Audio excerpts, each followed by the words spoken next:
Mēs jau vairāk kārt esam pārliecinājušies, ka pikaps, jeb visurgājies ar kravas kasti no tāda pelēcīga, skarba un lēta darba zirga, ir kļuvis par izklaides automašīnu, kas aprīkojumā neatpaliek no labākajiem premium apvidus automobīļiem un dažos aspektos pat tos pārspēj. Jautājums, vai tas ir labi vai slikti, to mēs noskaidrosim šodien 5 pikapu salīdzinošajā testā.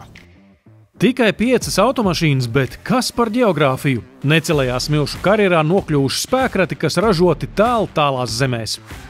Toyota Hilux tradicionāli ražots pikapu valstībā Taizemē.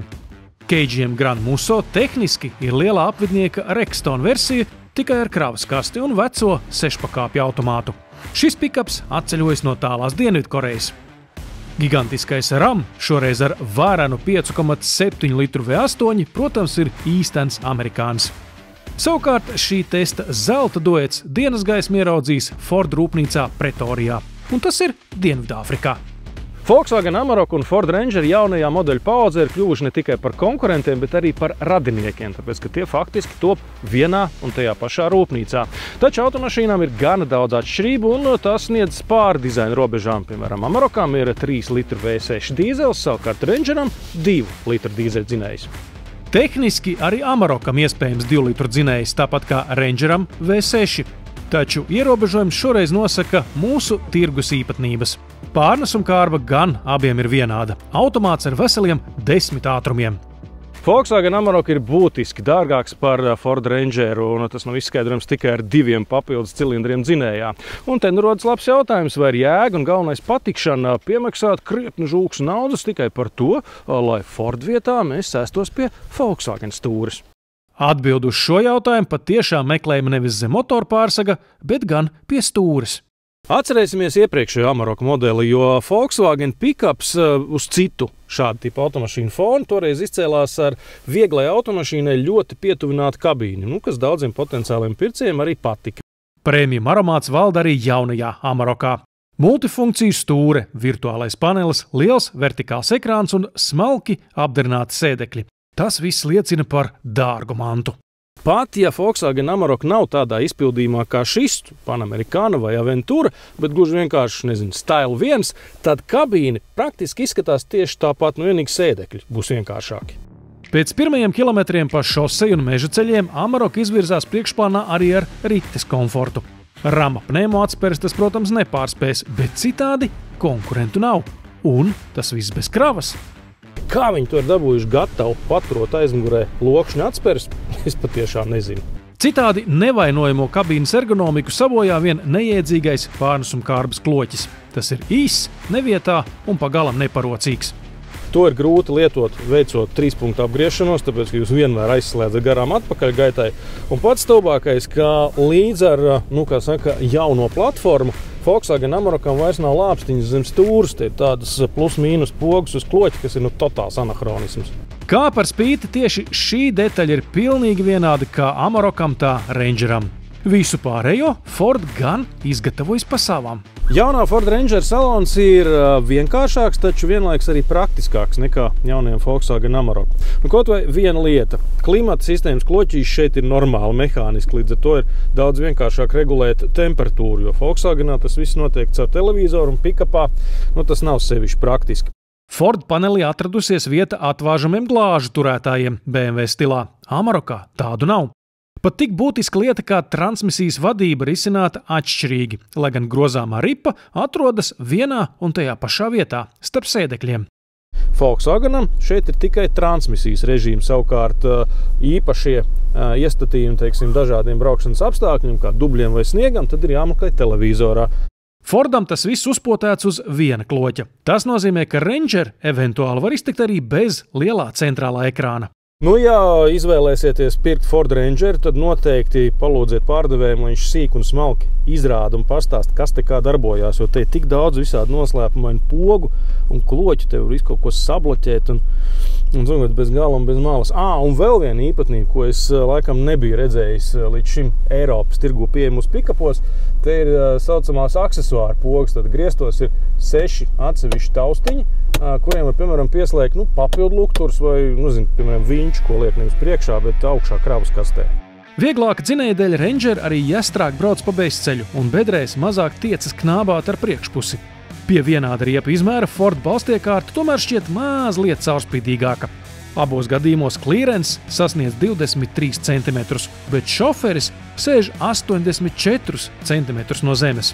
Tas ir 16 cm augstāk nekā, piemēram, Porsche Cayenne.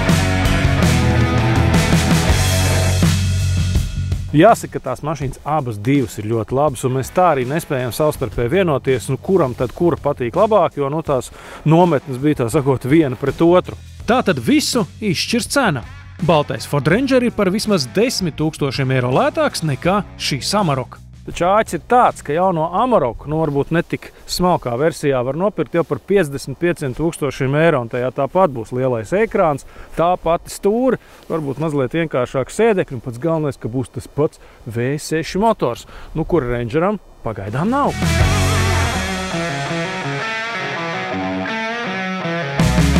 Toyota Hilux šajā kompānijā ir pats vecākais modelis, jo tā saknes sniedzas līdz pat 2015. gadam. Šis ir jau otrais modeļa facelifts ar 2,8 litru dīzeli, 204 zirgspēkiem un parastu 6 pakāpju automātu. Toyotas pikaps gan pēc uzbūves, gan pēc uzvedības ir vistuvāk kravas automašīnai. Bez kravas pikaps stipri kratās, motors ir ļoti skaļš, un riteņu bāze ir par centimetriem 20 īsāka nekā pārējiem pikapiem, neskaitot rāmu. Kabīne ir arhaiska un šaura, jo Hilux ir tikai 1,9 metrus plats, kamēr Amarok un Ranger plecos ir ap 2,2 metri. Braukšanas režīmu šeit nav vispār, tie tikai Eco un Power, kas neko daudz nedod. Un tad pēc zināmas pauzes mēs tomēr pamanām, ka ir arī dubultais klimats, un tepat ir kaut kāds GBO tumbas, kuras gan izskatās uzlikt no citas automašīnas. Primitīvo iekārtojumu kompensē vēl ar vienu saprātīga cena un neatkārtojama uzticamība. Labā ziņa ir tāda, ka, ja viss ir tik ļoti pārbaudīts, tad pastāv mazāk iespēja kaut kam sabojāties. Tieši tā, Hilux konstrukcija ir 100 reiz pārbaudīta praksē, kamēr zelta puisēni no Dienvidāfrikas pirmos īpašniekus nereti pārsteidzot ar tehniskām kaprīzēm. Kritizēt Hilux kabīni vai gaitas komfortu ir vienkārši bezjēdzīgi, jo šī pikapa misija ir darbs. Pati galvenā Toyota pikapa sūtība ir izdzīvot un nepievilt jebkādos apstākļos. Un es teikšu tā, ka arī jaunais Hilux ir tieši tāds pats ilgdzīvotājs un neiznīcinājums spēkrats kā tas, ko raidījumā Top Gear slīcināja jūrā un nomet no 12. stāva. Par KGM Grand Musso reputāciju spriest ir grūti kaut vai tāpēc, ka tādas nemaz nav. Rekstona brālis no laukiem mūsu tirgu ir vēl nemanāmāks par Isuzu D-Max. Lai gan Grand Musso daudziem ir nepazīstams automobils, tas ir īsts pikaps ar kārtīgu pilnpiedziņas transmisiju. Te mēs varam ieslēgt 2H, 4H un pazeminātos ātrums. Mums ir arī braukšanas režīmi. Pārāk daudz nav, parastais sporta un atsevišķs ziemas režīms. 2,2 litru dīzelis smuki murrā, un tam ir 202 zirgspēki, kas arī nav maz. Tas, kas jums vēl būtu jāzina par KGM Grand Musso, ir tas, ka faktiski tie ir divi dažādi automobīļi. Jo, piemēram, šim konkrētajam pikapam aizmugurē ir spirāla atspērs. Savukārt tādu pašu automašīnu var dabūt arī ar lokšņu atspērēm. Protams, ka braukšanas komforts labāks ir šai versijai, taču kravnesība ir par 300 kg mazāk, 700 kg tonnas vietā. KGM ir tāls ne tikai no prēmiju, bet arī pat daudz zināmākiem korejiešiem. Taču Hyundai pikapa Eiropas tirgū nav, toties KGM ir, un Grand Musso kabīnu var noformēt tā, kā Hiluxam sapņos nerādās. Piemēram, šeit ir brūns ādas salons un visādas iešūs. Izskatās gandrīz kā jaunajā Amarokā. Nelaime tikai tāda, ka tā automašīna arī maksā gandrīz tikpat, cik jaunais Amaroks. Un tas, man liekas, nav īsti godīgi. Šī Grand Musso pilnā cena ir 57 000 eiro. Tas ir par 2000 vairāk nekā maksā Amarok Style. Nē, šis nav KGM ceļš. Šim auto droši vien būtu jākoncentrējās uz gaidāmo konkurenci ar ķīniešu pikapiem, un tad šai automašīnai būtu jābūt manām lētākai. Tā ap kādiem, 35 000 eiro.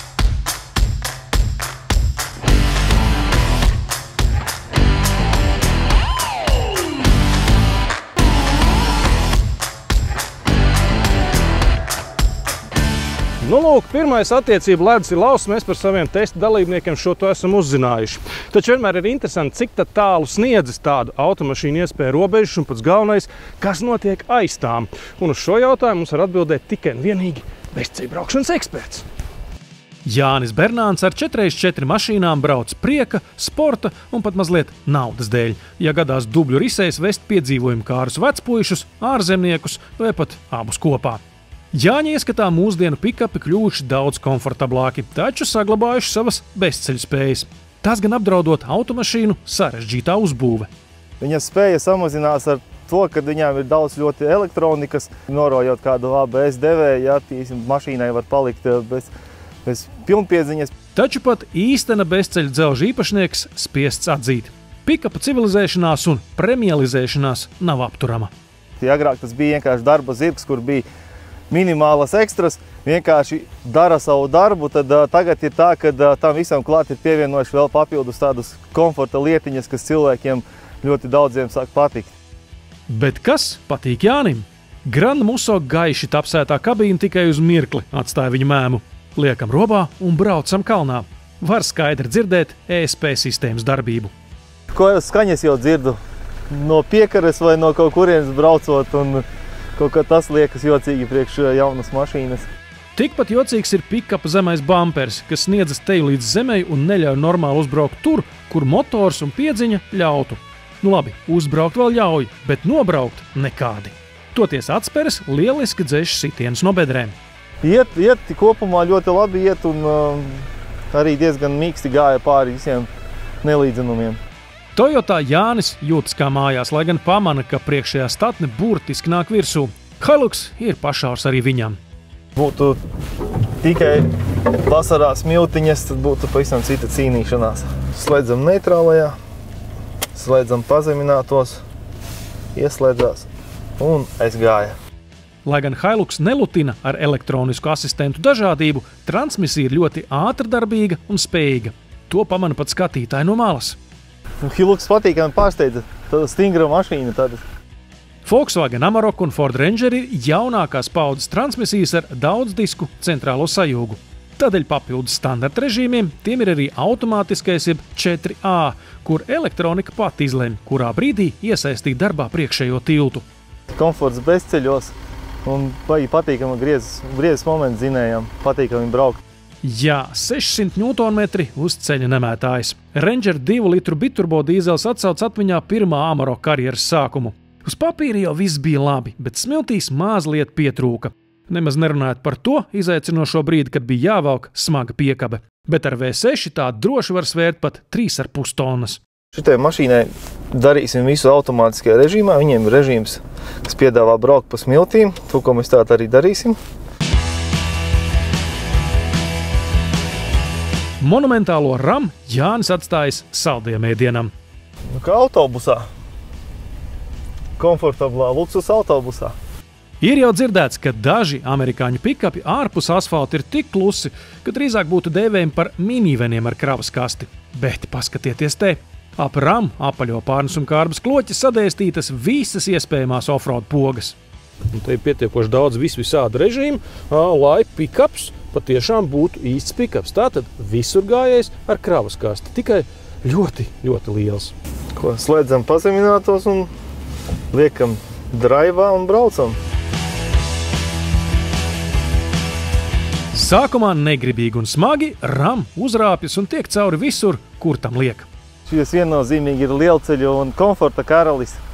Par bezceļa karali mēs vēl varētu šeit drusciņi padiskutēt. 6 metri, 400 zirgi un 2,7 tonu pašmasa. Par ko gan te vēl varētu diskutēt? RAM 1500 interjers ir kaut kas unikāls. Būtībā te varētu vest cilvēkus ekskursijās. Pirmkārt, tāpēc, ka ir ļoti daudz vietas, otrkārt, tāpēc, ka tā automašīna mūsu platuma grādiem tomēr ir eksotika. Un šī komplektācija Longhorn arī RAM standartiem ir diezgan īpaša. Iedarbināšana no attāluma, automātiski izbīdām sliekšņi un daudz kas cits. To var tikai amerikāņi. Protams, kā jau šādam milzu izmēra pikapam ir savas īpatnības un visu laiku nepamet sajūta, ka kaut kur šajā salonā glabājās šaujamieroči, bet tā patiesībā nemaz nav. Ja Amarok durvīs pat vairs nevar ielikt 1,5 litra PET pudeli, kas nosacītai darba mašīnai tomēr ir trūkums, tad Rams šādas problēmas nepazīst. Kaste ar vāku starp sēdekļiem ir tik liela kā bērnu sēdeklītes. Pat kravas kastē šeit ir paplašinātas funkcijas un iespējas. Parastos pikapos kravas kaste ir tikai kravas kaste. Ram ir amerikāņu mašīna, tāpēc te viss ir citādi. Mums bortos iekšā ir tā saucamie Rambox, kur, piemēram, var ielikt ledu kopā ar dzesējumiem dzērieniem, un pēc tam, kad ledus izkūst, tad tur ir tāds korķītis un ūdeni var iztecināt ārā. Ramboxā uzgājam arī 220 voltu kontaktligzdu, taču vispārliecinošāk smadzenes izšauj Rama pakaļējs borts. Citiem arī, borts kā borts. Ramam tas varās šādi, bet, ja nepieciešams, tad tas atvers arī šādi. Tam visam ir arī sava cena, un Ram gadījumā tā ir ap 100 000 eiro plus 20 litru patēriņš uz 100, kas neizbēgam vedina uzstādīt gāzes iekārtu. Par automašīnas praktisko pielietojumu sevišķi šauros pilsētas apstākļos, jo faktiski jau jūs braucat ar vienistabas dzīvokli, kuram vienā stūrī ir stūre, kā arī par automobīļu spējām reālā bezceļā mēs varam pastrīdēties. Taču parādiet man cilvēku pie veselas saprašanas un ar attiecīgām finansiālām iespējām, kurš negribētu šādu auto.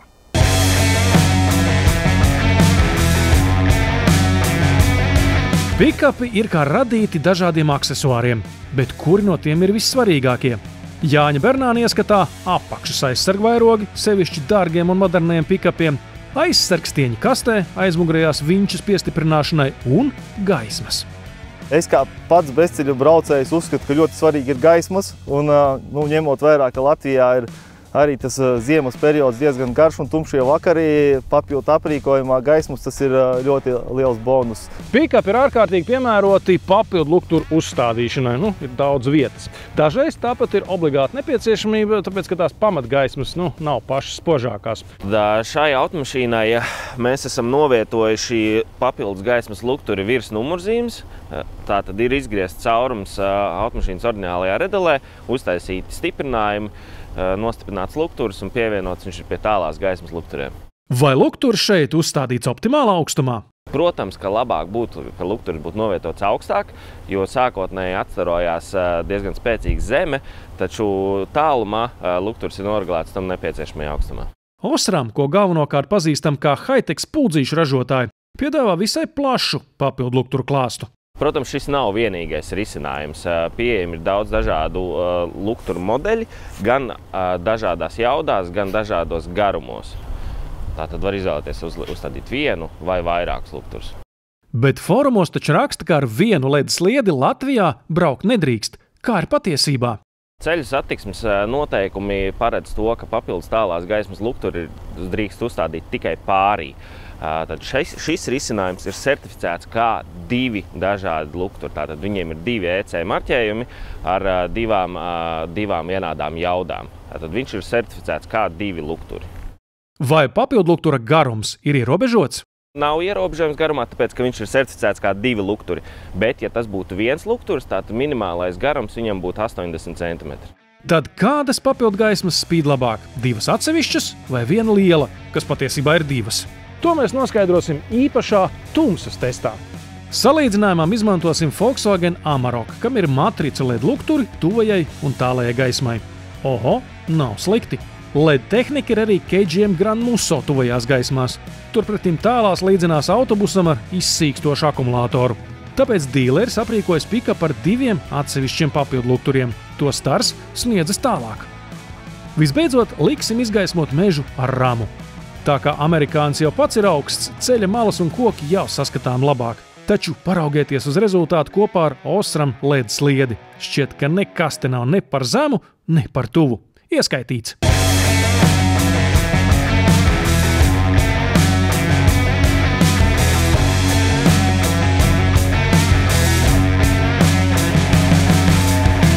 Nes kā būtu, ja pikapam ne tikai lampas, bet arī motors būtu elektrisks. Rivian un Cybertruck taču tā ir.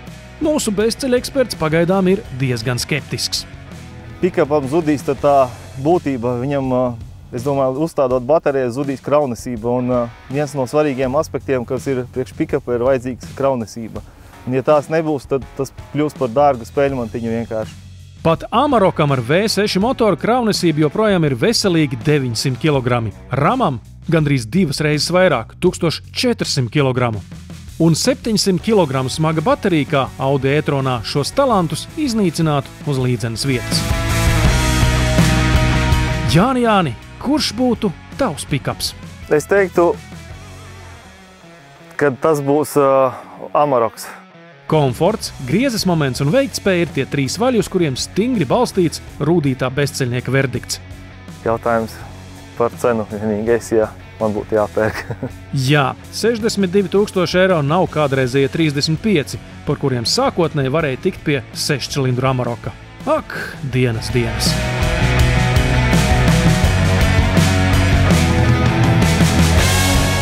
Nu, lūk, arī bezceļu braukšanas eksperts ir teicis savu vārdu un laiks pasludināt šī testa uzvarētāju.